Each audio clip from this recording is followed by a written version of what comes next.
Under oath, in a British courtroom, Prince Harry admitted to handing his personal phone number to a journalist he is now actively suing, and the excuse he offered was so absurd that even the judge appeared to struggle maintaining composure. The Duke of Sussex, the man who has spent years positioning himself as the ultimate victim of media harassment, the crusader against tabloid intrusion, casually confessed that he gave his private contact information to Charlotte Griffiths of the Mail on Sunday because, and I quote, he had no idea she was a journalist. Let that sink in for a moment. He exchanged Facebook messages with this woman. He socialized in circles where media professionals were regular fixtures, yet we are supposed to believe he was completely oblivious to her profession. The contradiction is so glaring, so utterly devastating to his credibility, that legal experts are calling this the most damaging admission of his entire case. But the courtroom confession is just the tip of this catastrophic iceberg. Sources close to the Sussex household are reporting that Meghan Markle is absolutely furious about what emerged during Harry's testimony, and not just because of Charlotte Griffiths. Over the course of his time on the stand, Harry managed to drag multiple ex-girlfriends into the public spotlight, spoke about them with an emotional intensity that left observers wondering about his current marriage, and revealed ongoing contact with women from his past that his wife reportedly knew nothing about. This has been, by all accounts, a catastrophic 48 hours for the Sussex marriage. The man who flew to London claiming to seek justice against the tabloids has instead delivered ammunition to every critic, every royal watcher, and apparently every attorney in that courtroom who sees right through his performance. Insiders are not mincing words about what they witnessed. One source described Harry's testimony as a masterclass in self-destruction. Another said watching him try to explain the Charlotte Griffiths connection was like watching someone dig their own grave in real time. The irony is absolutely staggering. Here is a man suing a newspaper for invasion of privacy while simultaneously admitting he voluntarily gave access to its journalists. Here is a husband claiming to protect his wife while publicly reminiscing about ex-girlfriends in ways that would make any spouse see red. Here is a prince demanding accountability from the media while demonstrating that his own story does not hold up under the slightest scrutiny. The fallout is ricocheting across continents, from the courtroom in London to that mansion in Montecito where Meghan is reportedly seething.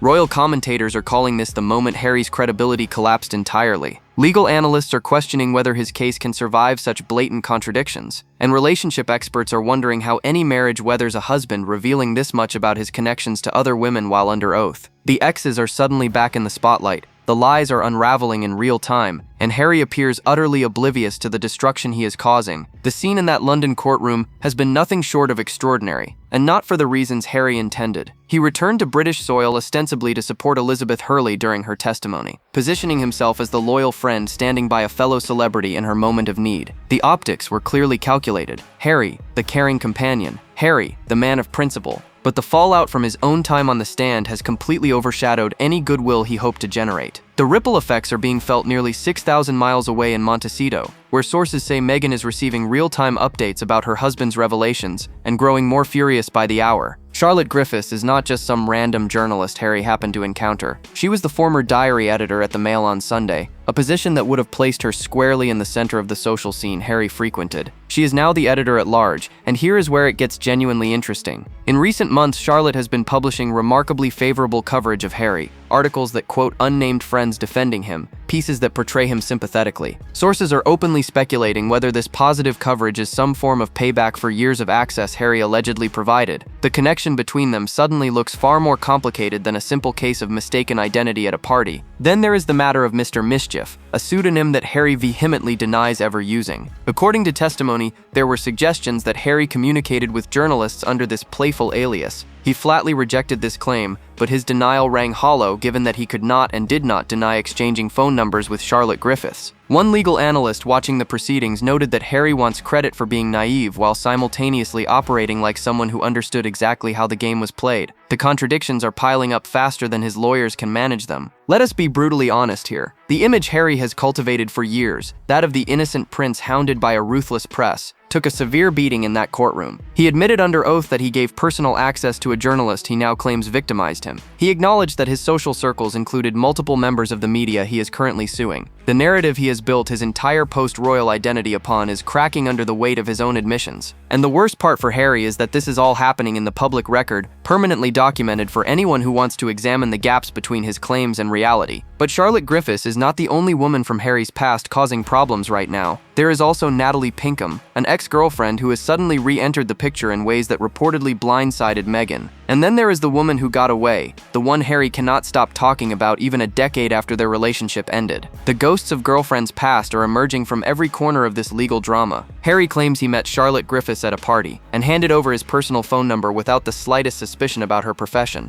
Allow me to translate what he is actually asking us to believe. A senior member of the British royal family, a man whose every move was coordinated by palace staff, a prince who had been dealing with media attention since birth, somehow failed to recognize that the charming woman asking for his digits worked for a major tabloid newspaper. This was not some random encounter in an anonymous location. This was a social event where media professionals and aristocrats regularly mingled. The idea that Harry was blissfully unaware of who he was speaking to strains credibility beyond its breaking point. The pattern that emerged in court testimony is deeply suspicious. First comes the phone number exchange at the party, then the Facebook messages, which Harry acknowledged existed but attempted to minimize. Then, remarkably, Charlotte continued breaking stories about Harry's activities, his whereabouts, his relationships. Sources close to the case are connecting dots that Harry desperately wishes would remain unconnected. One insider put it bluntly: either Harry is the most oblivious person to ever hold a royal title, or he knew exactly what he was doing when he gave a tabloid journalist direct access to him. There is no middle ground here. When pressed about his interactions with Charlotte, Harry delivered his denial with practiced sincerity.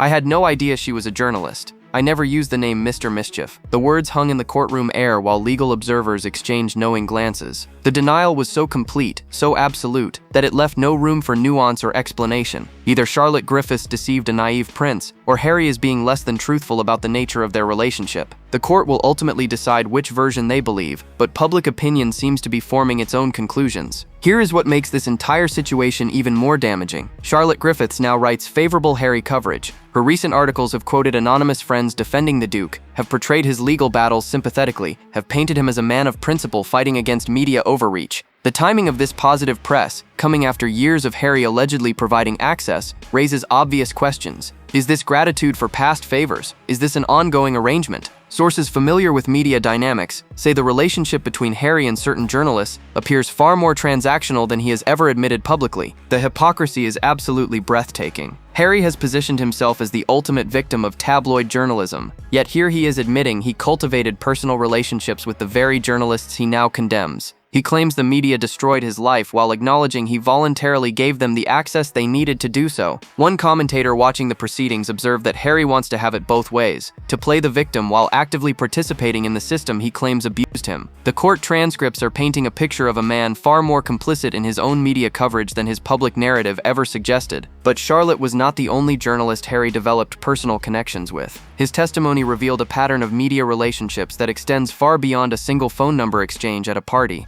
And what emerged about his other journalist friendships is equally devastating to his credibility. The revelations kept coming as Harry continued his testimony, each admission more damaging than the last. He confessed to partying with Katie Nicholl, one of the most prominent royal correspondents in Britain. He acknowledged having private phone calls with Rebecca English, a senior royal editor at the Daily Mail. The same Daily Mail he is currently suing. The same publication he is accused of destroying his family. Yet here he was, admitting under oath that he maintained personal relationships with its journalists. The cognitive dissonance is so severe that legal experts are questioning whether Harry even understands how badly he is undermining his own case. Harry attempted to explain these relationships by claiming his social circles were not leaky, the implication being that he trusted these journalists as friends, not sources. But this defense crumbles under the slightest examination. These are professional reporters whose entire careers depend on obtaining exclusive information about the royal family. The idea that they socialized with a senior prince without ever using those interactions for professional advantage is laughable. One media analyst noted that Harry seems to believe that personal affection somehow negates professional obligation. It does not. These journalists had jobs to do, and access to Harry was literally their most valuable professional asset. Lady Colin Campbell, who has observed royal media dynamics for decades, offered her characteristically blunt assessment. Harry has always been a great cultivator of the press. The observation cuts directly to the heart of Harry's contradictory behavior. He is not, and has never been, the innocent victim of media harassment he portrays himself as. He actively participated in the celebrity media ecosystem,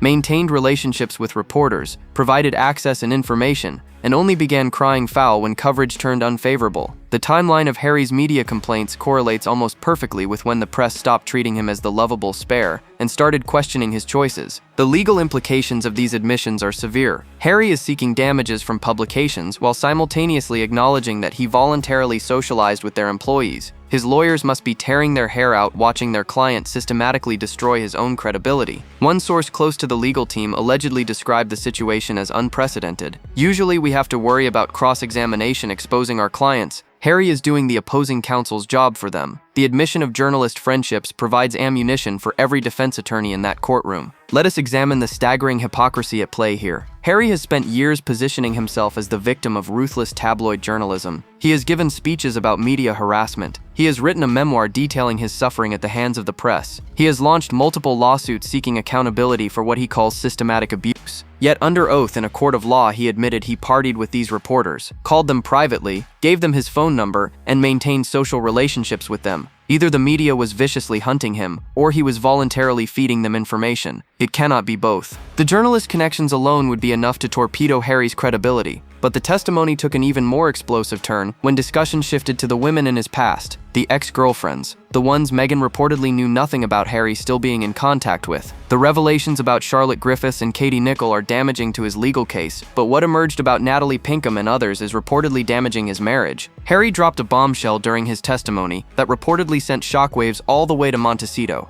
He revealed under oath that he is back in contact with ex-girlfriend Natalie Pinkham, not occasional contact, not historical contact, current, ongoing communication. The admission came in the context of discussing media sources, with Harry explaining that Natalie had reached out during the trial to defend herself against any suggestion she had ever leaked information about their relationship. But the fact that they are communicating at all, that this line of contact exists, appears to have been news to Meghan Markle, and sources say she is not handling the revelation well. The circumstances of Natalie's outreach raise their own questions. According to Harry's testimony, she contacted him specifically to clarify that she had never been a source for tabloid stories. The implication is that Natalie felt the need to protect her reputation, to ensure Harry understood she had not betrayed his trust. But this also reveals that their relationship, even decades after ending, still carries emotional weight. Natalie felt compelled to reach out. Harry felt the need to mention this contact in court. The connection between them is clearly not as dead and buried as one might expect from a long-concluded romance. Harry's testimony about why his relationship with Natalie ended was particularly revealing. He admitted their relationship broke down precisely because of the distrust, his inability to determine who among his circle might be leaking information. He described paranoia that infected every interaction, suspicion that poisoned every connection. The portrait he painted was of a young man so damaged by media intrusion that he could not maintain healthy relationships. But here is what observers noted. Harry described this paranoia as the media's fault, when his own behavior, cultivating journalist friendships, giving out his phone number to reporters, suggests the trust issues may have had more complicated origins. Royal watchers who remember Natalie from Harry's bachelor days describe her in terms that must sting Meghan to hear. She was lovely, one source recalled. Fun,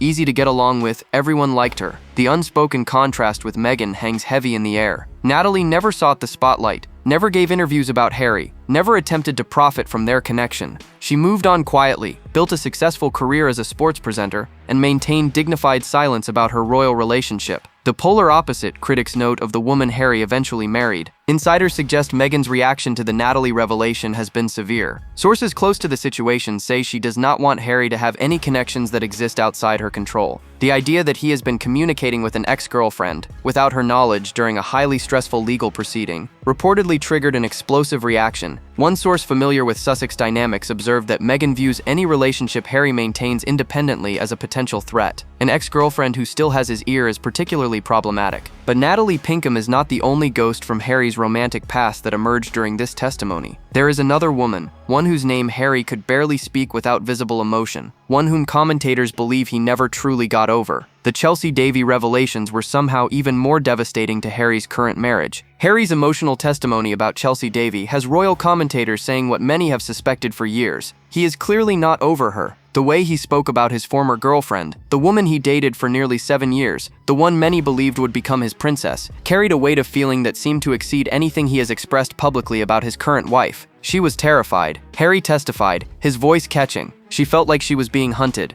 and the press had caught her. The language was visceral, protective, deeply personal. Observers in the courtroom reported that Harry appeared genuinely moved when discussing Chelsea's suffering. The contrast between Chelsea's behavior and Harry's obsession is striking. Just recently, Chelsea participated in a major magazine profile. The piece discussed her successful jewelry business, her life as a mother, her post-royal existence. Not once did she mention Harry, not a single reference to their years-long relationship, not a hint of bitterness, not an attempt to capitalize on her connection to royalty. Chelsea has maintained impeccable dignity, building a life entirely separate from her famous ex. Meanwhile, Harry cannot seem to stop talking about her, bringing her into legal proceedings, describing her trauma in public forums, keeping her name in headlines she has worked so hard to escape. Lady Colin Campbell offered insight that cuts to the heart of Harry and Chelsea's dynamic. Chelsea dumped Harry, Lady C explained, because of his behavior, the drug issues, the instability, the chaos that surrounded him. She put it bluntly, Harry was not good enough for her. This assessment directly contradicts the narrative Harry has promoted, that media intrusion destroyed his relationships. According to those who observed the relationship closely, Chelsea left because Harry himself was the problem. The press provided convenient cover, but the real issues were personal, behavioral, rooted in Harry's own choices. The implications for Harry's current marriage are severe. Here is a man legally married to Meghan Markle, publicly testifying about how devastated he remains over another woman's suffering. He is not describing Chelsea in neutral terms. He is not offering detached recollections. He is speaking about her with the kind of emotional intensity that suggests unresolved feelings.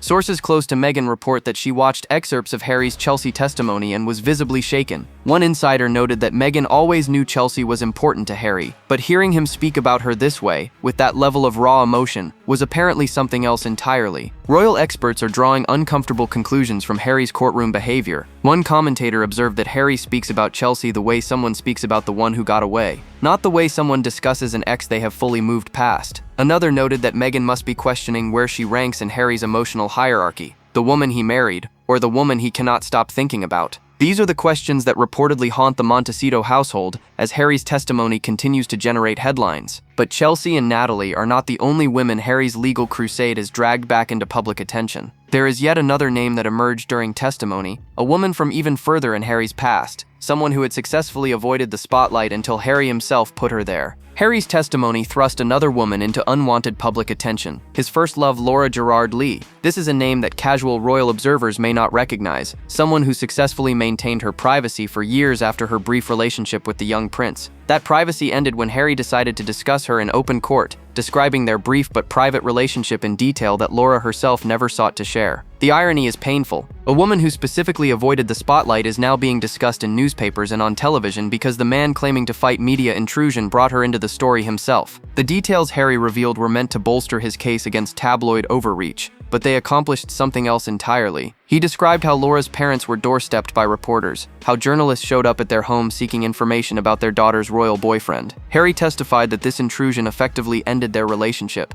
that the pressure became unbearable for a young woman who never asked for public attention. The story was clearly intended to illustrate media harassment, but observers noted that Harry was simultaneously doing exactly what he claimed to oppose, putting Laura's name back in the news. Those familiar with Laura's situation expressed frustration on her behalf. One source close to her circle said she has worked hard to stay out of anything royal-related. She built a quiet, successful life. She never gave interviews, never wrote books, never appeared on talk shows to discuss her brush with the monarchy, and now Harry has undone all of that by mentioning her in a courtroom where every word is recorded and reported. The source added that Laura did not ask to be part of Harry's crusade, yet here she is, discussed in media worldwide because Harry chose to use her story. The pattern emerging from Harry's testimony is deeply troubling. He invokes these women, Chelsea, Natalie, Laura, and others, as evidence of media harm, but in doing so, he subjects them to precisely the attention he claims they suffered. He speaks their names in court, he describes their relationships, he discusses their trauma, and journalists dutifully report every word, putting these women back in headlines they had successfully escaped. Let us be brutally honest here. Harry is using his ex-girlfriends as props in his legal drama, while simultaneously claiming to protect them from exactly this kind of exposure. Legal analysts watching the proceedings have noted that Harry seems oblivious to this contradiction. He appears to believe that invoking these women's suffering strengthens his case without recognizing that he is the one currently causing them renewed distress. One commentator observed that Harry has appointed himself the protector of women who never asked him to speak for them. Another noted that every ex-girlfriend Harry mentioned is probably cringing at seeing her name in headlines again. The savior complex is staggering in its lack of self-awareness. While Harry drags woman after woman into his public legal drama, questions intensify about what is happening 6,000 miles away. Meghan Markle has been notably absent from these proceedings, remaining in Montecito while her husband testifies about ex-girlfriends in London. Sources are painting a picture of a marriage under severe strain, and the revelations from that courtroom are reportedly making everything worse. Sources close to the Sussex household are reporting that Meghan opposed this lawsuit from the very beginning. She allegedly warned Harry that nothing good would come from returning to London, from putting himself on the stand, from opening himself up to cross-examination. Now we understand exactly why she was so concerned. Every woman Harry mentioned is beautiful. Every woman Harry described is accomplished, and not a single one of them ever cashed in on their relationship with him. The contrast with Meghan's own approach to royal life could not be more stark, and she reportedly knows it. The Sidley twins, royal commentators known for their unvarnished assessments, offered a perspective that captures what many observers are thinking. Meghan does not want Harry to have anybody else in his life that she cannot control. The statement is harsh but aligns with patterns that insiders have described for years. Every former friend of Harry's has been pushed away. Every family connection has been severed. Now these ex-girlfriends are emerging from the past. Women who knew Harry before Meghan. Women who represent relationships and memories that exist entirely outside her influence. The twins continued with an even more cutting observation. She is nothing without those titles. The assessment speaks to what critics see as Meghan's fundamental insecurity about her position. Without Harry, without the Duchess of Sussex designation, without the royal connection, what exactly does she have? The ex-girlfriends represent a particular threat because they illustrate that Harry was valued, loved, and desired before Meghan ever entered the picture. They are living reminders that she is not the only woman who ever mattered to him, and reportedly, she cannot stand that reality. Speculation about the Sussex marriage has reached fever pitch since Harry's testimony began. Commentators are openly discussing whether the relationship can survive these revelations. Sources describe Meghan as increasingly isolated in Montecito, furious that Harry ignored her advice about the lawsuit, devastated by the emotional weight he gave to discussing other women. One insider claimed that Meghan feels humiliated by how Harry spoke about Chelsea Davy. Another reported that the Natalie Pinkham contact revelation triggered a significant confrontation. The marriage, already strained by professional failures and family estrangement, is apparently buckling under this additional pressure. The theory gaining traction among royal watchers is that Meghan's jealousy is not really about love, it is about control. It is about maintaining her position as the sole important woman in Harry's life, the only voice he heeds, the only relationship that matters. The ex-girlfriends threaten this carefully constructed dynamic. Chelsea represents the great love Harry lost. Natalie represents ongoing connections Meghan did not know about. Laura represents a past that existed entirely without Meghan's involvement. For someone who reportedly needs to be the center of Harry's universe, these women are existential threats. Harry apparently recognized the damage his testimony was causing back home because he attempted a dramatic gesture clearly designed to reassure his wife, but even this effort appears to have been calculated performance rather than genuine emotion. The moment was clearly choreographed for maximum impact. Harry's voice caught as he delivered what observers are calling a rehearsed breakdown. "They have made my wife's life an absolute misery," he declared, his tone trembling with practiced emotion. The drama was undeniable. The sincerity, however, is being questioned by experts who watched every performance note land exactly as intended. Sources claim this emotional speech was worked on extensively with his lawyer David Sherborne, a calculated moment designed to generate sympathetic headlines and reassure a furious Meghan that she remained his priority. But here is the problem that legal experts immediately identified. Meghan is not actually part of this lawsuit. The case Harry is pursuing covers events that occurred before she entered his life. The tabloid stories being litigated, the alleged hacking and privacy violations, predate his relationship with Meghan entirely. So why is he delivering emotional testimony about her suffering in a case that has nothing to do with her? Critics say the answer is obvious. The speech was not for the court. It was for the cameras. It was for Meghan watching from California. It was damage control wrapped in theatrical emotion. The legal implications of Harry's Meghan-focused outburst are concerning his lawyers. By expanding his complaints to include his wife's treatment, Harry is pushing his claims beyond the boundaries of his actual case. Legal analysts note that he is attempting to extend the scope both directions, claiming damages for events before the lawsuit's timeframe and invoking his wife's suffering, which is not part of the litigation. One attorney familiar with similar cases observed that Harry seems more interested in making public statements than winning legal arguments. He is treating the courtroom like a press conference. The statute of limitations problem compounds Harry's challenges. By bringing Meghan into testimony about events that predate their relationship, Harry may be inadvertently undermining the technical basis of his case. Courts care about timelines, they care about specificity, they care about claims that fall within established legal boundaries. Harry's emotional speech about Meghan, whatever its intended effect, risks looking like someone trying to expand a narrow case into a broad grievance by invoking his wife's name where it does not technically belong. Royal commentators are divided on whether the emotional display will achieve its apparent goals. Some believe Meghan will appreciate the public declaration. Others argue she is too sophisticated to be fooled by obvious damage control. The speech may play well for casual observers, one analyst noted, but Meghan knows exactly what Harry just did on that stand. She knows he talked about Chelsea with genuine emotion and talked about her with rehearsed tears. That distinction is not lost on her. While Harry performs for cameras and attempts to manage his marriage through courtroom theatrics, insiders are revealing what he truly hoped to accomplish with this London trip. The real agenda had nothing to do with lawsuits or justice, and everything to do with the family that continues to ignore him. The devastating truth behind Harry's legal crusade is finally emerging from sources close to the situation. This was never really about justice or accountability or making the tabloids pay. Harry flew to London secretly hoping that his father or brother would reach out. Sources reveal that he checked daily for any sign that Charles or William wanted to meet, any indication that his emotional testimony might prompt a private family reconciliation. He believed, perhaps naively, that being in London, being vulnerable in court, being so publicly wounded would soften royal hearts and lead to contact. The response from the palace has been absolute silence. Complete radio silence from the family Harry so publicly betrayed.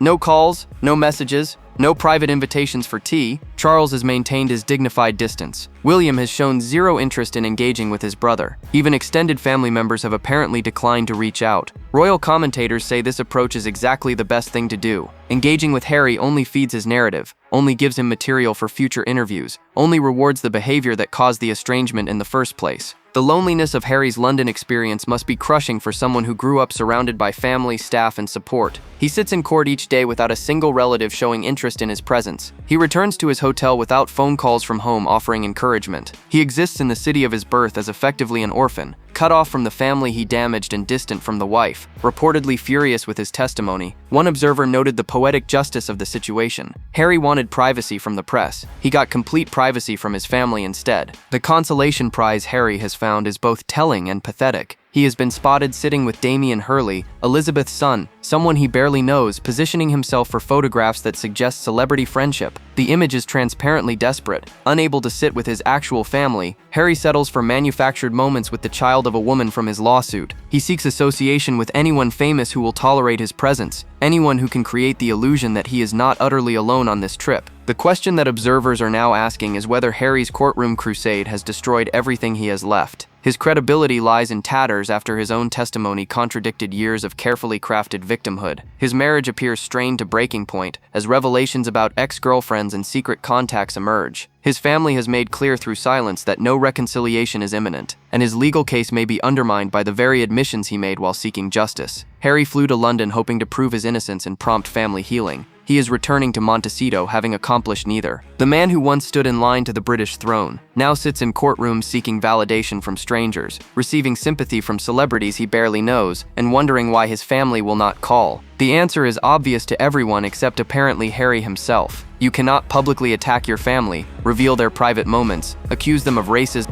neglect, and then expect warm welcomes when you return. Consequences exist even for princes, perhaps especially for princes. Drop your thoughts below. Like, subscribe, and stay tuned. The next video is waiting, and you will not believe what is coming next.